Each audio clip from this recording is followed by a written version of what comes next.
Nama saya Tony Prahasto dan saya adalah seorang dosen di jurusan Teknik Mesin Universitas Diponegoro. Pada hari ini saya akan berbagi pengalaman saya memadukan ilmu teknik mesin, mechanical engineering, dan ilmu artificial intelligence di industri yang menggunakan alat-alat mekanik. Nah, saya akan mulai dengan industri di mana umumnya profesional teknik mesin bekerja. Seperti di sini terlihat ada industri oil and gas, ada industri manufaktur, ada industri pembangkitan listrik, dan yang lain sebagainya. Nah, kesemua perusahaan itu pada dasarnya bisa dilihat menjadi 4 kegiatan utama, yaitu pertama tentunya ada finance, ada human resource, ada sales and marketing, dan yang paling relevan untuk lulusan teknik mesin atau profesi teknik mesin adalah operation and maintenance. Saya akan menerangkan sedikit cerita mengenai kegiatan operation dan maintenance ini. Sebagai ilustrasi, saya akan menggunakan perusahaan penerbangan. Kebetulan saja saya pilih perusahaan seperti yang terlihat di sini. Nah, yang pertama kita perhatikan adalah perusahaan ini memiliki sekumpulan peralatan atau equipment, dalam hal ini adalah pesawat terbang, yang akan dioperasikannya untuk menghasilkan produk jasa angkutan udara yang akan dijual kepada pemakai. Operasi ini itu akan melibatkan 2 hal, seperti yang terlihat di sini adalah ada kegiatan operation dan ada kegiatan maintenance. Operation pada dasarnya adalah mengoperasikan armada ini untuk menghasilkan pendapatan atau revenue. Maintenance adalah sebuah kegiatan untuk memastikan bahwa operation yang bisa dilakukan sesuai dengan rencana semula dan sesuai dengan kapasitas awal. Sebagai contoh, yang paling mudah saja untuk mekanik, pintu pesawat. Operasi pintu pesawat itu apa? Buka dan tutup. Perawatan apa yang dilakukan? Pelumasan supaya komponennya awet. Nah, di sini kita lihat bahwa ini adalah komponen mekanik, ya. Jadi kenapa kok mekanik? Karena bisa bergerak. Lalu saya kasih contoh lain. Nah, ini adalah kamar kecil di pesawat udara atau di pesawat terbang. Nah, di situ terlihat ada tempat cuci tangan, dan tempat cuci tangan itu butuh air bersih. Nah, operasinya bagaimana ini? Tentunya adalah aliran air, dan biasanya hangat karena di ketinggian temperaturnya dingin. Perawatannya bagaimana? Memastikan bahwa aliran air ini bagus. Jadi pompanya harus dirawat, pemanas airnya harus dirawat. Contoh yang ketiga adalah pendinginan atau air conditioning di dalam kabin pesawat, ya. Nah, ini kan tujuannya untuk membuat penumpang merasa nyaman, sehingga dia akan menjadi langganan terbang lagi dengan perusahaan penerbangan tersebut di masa yang akan datang. Perawatan apa yang diperlukan untuk pendinginan kabin ini? Macam-macam, saya sebutkan saja di sini. Kapasitas pendinginannya berkurang, harus dikembalikan seperti awalnya. Aliran udaranya itu berisik karena filternya kosong, dan yang lain sebagainya. Jadi ini adalah 3 contoh sederhana mengenai operation dan maintenance untuk alat-alat mekanik. Bagaimana kita menandai bahwa ini sebuah alat mekanik? Biasanya sederhana, yaitu dia ada gerakan, dia ada aliran massa, dan dia ada perpindahan energi panas. pintu bergerak, keran air ada aliran air, air conditioning ada perpindahan panas dari udara sekeliling kita ke sistem pendinginan udara sehingga tempat kita tetap sejuk. Ya. Nah, tentunya kita semua tahu bahwa pada zaman sekarang ini itu semua alat adalah dirancang untuk menjadi alat-alat cerdas, ya, smart equipment. Ya. Nah, apa salah satu komponen yang penting yang diperlukan untuk menjadikannya alat yang cerdas? Yang terang adalah sensor, karena sensor ini memberitahu kepada operator, ya, mengenai apa yang sedang terjadi. Sensor ini apa saja? Banyak sekali. Sensor temperatur, berapakah temperatur di ruangan kabin pesawat, terlalu dingin atau terlalu panas. Sensor apa lagi? Tekanan, apakah tekanan bahan bakar yang akan diumpankan ke mesin jet cukup untuk mensuplai bahan bakar. Apakah tekanan di dalam kabin cukup mendekati tekanan di permukaan laut, karena suhu di luar, tekanan di luar kabin pesawat pada ketinggian jelajah tentunya sangat rendah. Nah, sensor ini harus diperhatikan. Yang menjadi masalah adalah sensornya banyak. Ya, kalau kita lihat mobil kita misalnya atau kita naik taksi, lihat dashboard yang di depan pengendara taksi, ada berapa banyak indikator dari sensor di situ. Ada tekanan air di dalam mesin, ada temperatur air di dalam mesin, ada jumlah bahan bakar yang tersisa, kecepatan sesaat, jarak yang sudah ditempuh, dan lain sebagainya. Nah, sekarang kalau untuk peralatan industri, jumlah sensor per equipment itu jauh lebih banyak.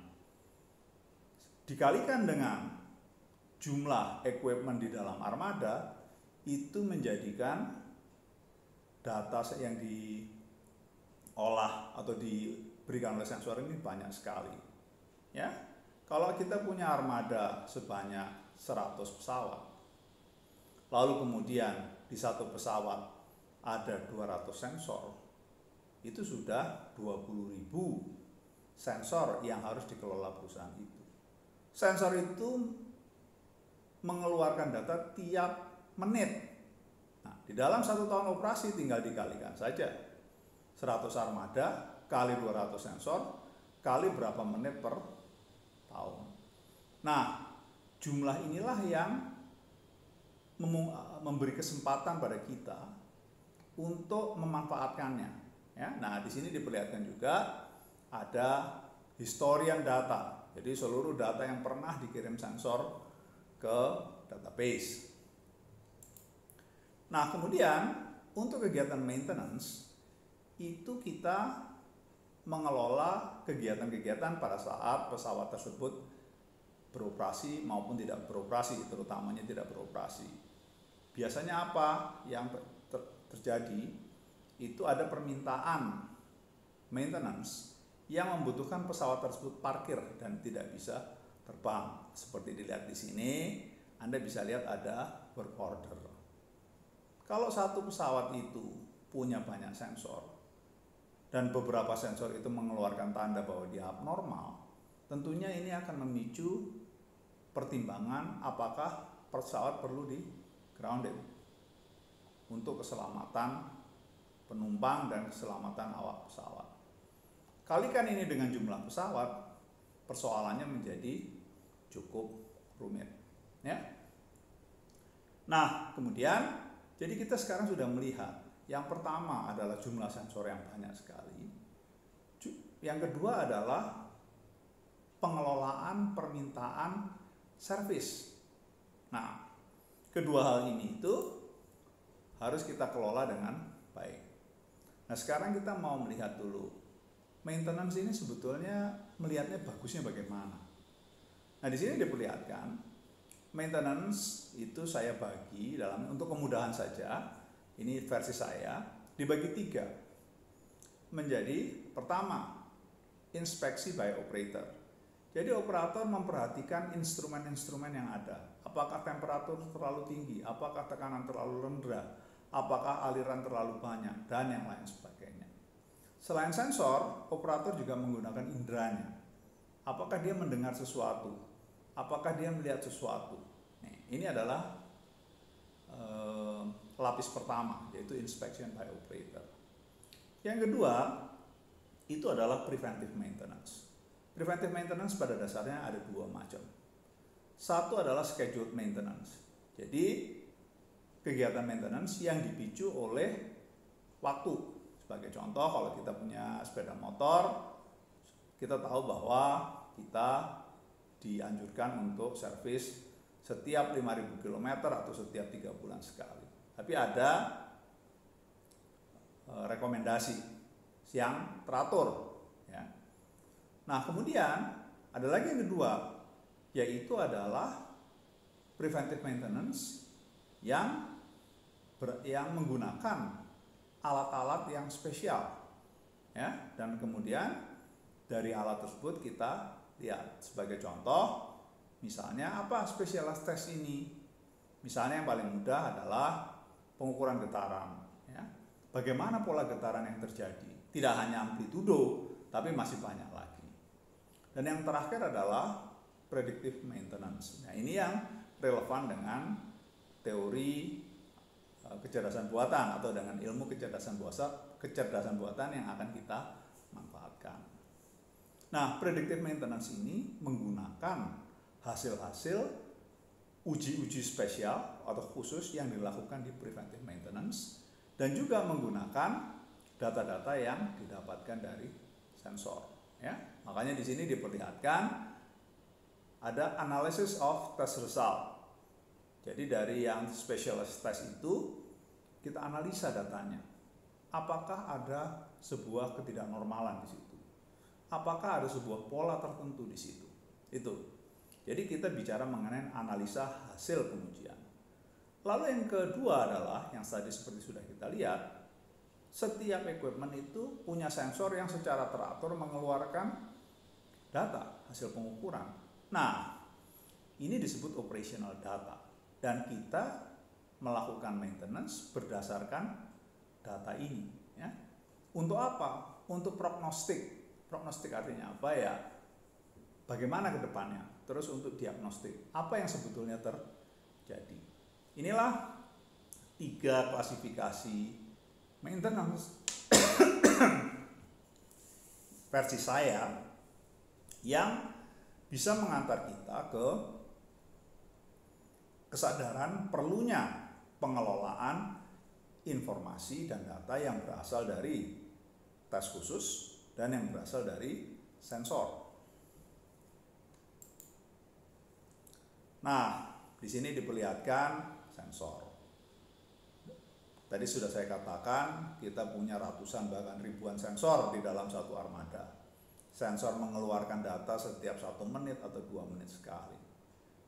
Lalu kemudian kita punya data-data permintaan work order, ya. Nah, ini disebut dengan data overload. Jadi banyak sekali data yang datang ke kita, seperti diilustrasikan di gambar yang di tengah. Ada 100 sensor, 100-100-nya kita plot. Bisa lihat, kita lihat sendiri, kita tidak mungkin menganalisa ini. Disinilah kita mulai berupaya, adakah alat yang bisa membantu saya supaya saya tidak tenggelam dalam banjir data ini. Untungnya alatnya ada zaman sekarang, yaitu pertengahan 2020, namanya data mining, ya. Data mining ini adalah sebuah alat yang menerima data lalu kemudian mencoba menggali ada informasi tambahan apa dalam data tersebut, ada pola apa dalam data tersebut. yang bisa bermanfaat untuk pengambilan keputusan kita di dalam konteks operation dan maintenance mechanical equipment. Tentunya kita bicara mengenai bagaimana saya menyusun strategi untuk kegiatan maintenance dalam armada, tidak satu unit, tidak dua unit, tapi keseluruhan unit. Nah, data mining sendiri itu pada dasarnya terdiri dari 3 pilar lah ya. Ada statistik, ada machine learning, dan ada artificial intelligence. Kita akan maju dengan pertama alatnya. Kenapa kok saya maju alat? Karena kita tidak terlalu kompeten, kita tidak berada dalam posisi untuk mengembangkan ilmu data mining lewat statistik, lewat artificial intelligence, lewat machine learning. Kita profesional teknik mesin berada dalam posisi menggunakan data mining sebagai tools, ya, mirip seperti kita menggunakan kalkulator. Kita tidak tahu bagaimana kalkulator tersebut dalamnya bekerja. Nah, ini yang saya perlihatkan adalah beberapa aplikasi data mining yang bisa dipakai, dan ini banyak yang free, gratis ya. Nah, itu misalnya Nime, itu dia gratis ya. Lalu kemudian yang kedua, ini tadi alatnya, ada juga alat yang lain. Kadang buat kita perlu melakukan perhitungan yang cukup khusus ya, sehingga kita bicara, kalau gitu saya kendalikan penuh deh itu data mining mekanismenya. Nah, tentunya kalau kita bicara mengenai seperti ini, tentunya kita melakukan programming. Dan untungnya pada pertengahan 2020 ini kita dikasih banyak opsi gratis untuk membangun apapun proses data mining yang kita butuhkan lewat platform-platform programming seperti terlihat di sini. Kita sendiri di teknik mesin kebetulan terbiasa dengan Python ya. Tapi ini bukan satu-satunya, seperti yang terlihat di sini ada banyak, dan masing-masing punya kelebihan dan kekurangan. Saran saya, ambil saja salah satu lalu pakai ya. Jangan terlalu banyak membanding-bandingkan sebelum Anda menggunakannya. Jadi ini adalah alat yang kedua, yaitu programming language. Lalu kita kalau punya data, lalu kemudian mau kita gali dengan data mining, itu sebetulnya kita mau melakukan apa? Umumnya, paling umumnya, ada 3 yang ingin kita lakukan. Klasifikasi, regresi, atau clustering. Dan masing-masing penggalian pola ini juga memiliki atau juga ditopang oleh teori-teori. Misalnya klasifikasi itu didukung oleh teori support vector machine, random forest, nearest neighbor, yang kebetulan juga menopang regresi. Untuk clustering, saya contohkan di sini K-means, spectral clustering, dan mean shift. Dan tentunya masih banyak lagi yang tiap bulan akan selalu berkembang, karena memang industri ini, atau bukan industri, teknologi data mining ini sedang marak-maraknya. Ibaratnya manusia, dia sudah usia puberti ya, jadi pertumbuhannya cepat sekali, adopsinya cepat sekali oleh seluruh industri. Nah, ini 3 yang utama, klasifikasi, regresi, dan clustering. Nah, saya mulai dulu dengan memberi contoh regresi. Nah, regresi ini adalah sebuah penggalian informasi yang mencari hubungan antara data variabel independen dan variabel dependent ya. Nah, kalau variabel independennya itu waktu, regresi ini lebih dikenal dengan nama time series forecasting. Nah, di sini diberikan contohnya. Jadi ada dua buah kurva. Yang satu itu data sensor, yang satu itu data ramalan. Sensor biru, ramalan yang warnanya jingga. Dan Anda bisa lihat teori time series forecasting beserta alat-alat teoritisnya itu punya kemampuan untuk mendekati. Ya, namanya forecasting pasti tidak 100%. Ini contoh. Yang kedua adalah classification. Nah, di sini saya berikan contoh. Anda punya data, ya, data misalnya yang umurnya pendek sama yang umurnya panjang, mesin.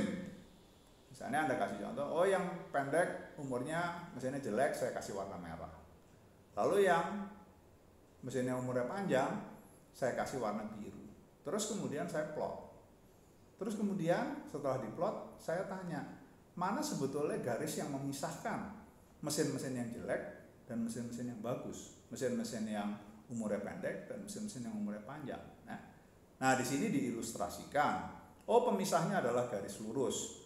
Kiri bawah garis lurus itu mesin warna merah, umurnya pendek. Yang kanan atasnya mesin warna biru, umurnya panjang. Dan yang namanya data mining tentunya juga tidak 100% bisa menentukan. Seperti terlihat di sini, tentunya Anda akan tanya, loh kok yang ada mesin yang umurnya pendek tapi ditaruh di kelompok yang warnanya biru? Demikian juga sebaliknya.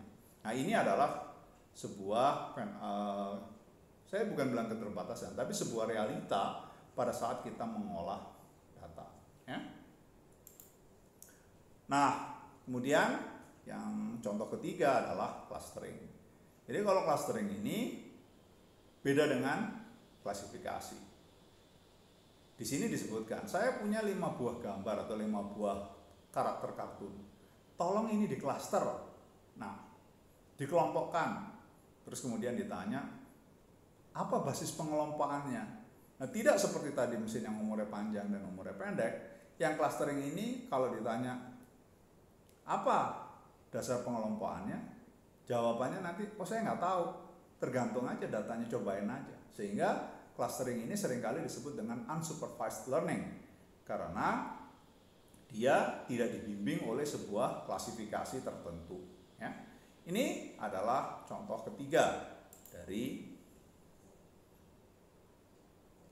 data mining. Nah, lalu kemudian kita sekarang setelah tahu apa yang bisa dilakukan data mining untuk kita, dan kemudian kita tahu jumlah data yang masuk ke kita itu jumlahnya itu sedemikian rupa sehingga itu bisa betul-betul membanjiri kita, maka kita sekarang mengirim data-data yang kita miliki. Dalam hal ini adalah satu dari sensor, satu lagi dari data-data maintenance work order, ya, dari sisi manajemennya itu ke alat data mining, ya, seperti yang sudah Anda lihat tadi. Nah, apa yang kita harapkan setelah kita mengirim data tersebut ke alat-alat data mining? Yang kita harapkan adalah adanya sebuah penggalian informasi baru yang membuat kita bisa mengambil keputusan. Nah, di sini diperlihatkan contohnya. Ya. Kalau Anda seorang junior engineer, jadi insinyur muda, Anda biasanya kerja masih sebagai supervisor atau operator. Nah, tugas Anda adalah yang paling bawah, menggunakan data mining untuk memastikan keandalan atau reliability dari kinerja aset. Ya, ini kalau Anda masih baru. Nanti Anda setelah beberapa tahun, Anda naik pangkat jadi manajer, misalnya manager operation and maintenance. Masih sama yang sama, data sama tadi dari sensor sama dari work order, itu Anda melakukan optimisasi operasional dari armada equipment di perusahaan Anda. Ya, jadi pindah dari kinerja aset menjadi optimisasi operasional. Dan yang dikejar adalah produktivitas. Bagaimana data mining bisa membantu, yaitu dengan menyediakan informasi sehingga pengambil keputusan yang diambil itu lebih baik dan lebih cepat. Tentunya nanti ada masanya bahwa Anda akan naik jadi jajaran eksekutif, ya, direktur atau senior manager. Nah, persoalannya akan berpindah, ya, dan data mining masih tetap bisa menolong Anda dari data yang sama tadi. Yaitu Anda melakukan optimisasi bisnis di perusahaan. Gunanya meningkatkan profitability dari seluruh kegiatan bisnis perusahaan. Nah, bagaimana data mining bisa membantu? Yaitu dengan memberikan sebuah insight, sebuah pandangan, ya, yang lebih dalam. Sebetulnya kegiatan bisnis ini apa yang sedang terjadi. Inilah pengenalan dari saya mengenai data mining dan bagaimana dia bisa membantu profesional teknik mesin dalam berkarir, ya, mulai dari dia masuk sebagai junior engineer sampai nanti mencapai puncak karir sebagai top eksekutif dari sebuah bisnis atau sebuah perusahaan. Demikianlah sharing saya mengenai ilmu teknik mesin dan ilmu data mining, artificial intelligence di masa yang tahun 2020 ini. Terima kasih.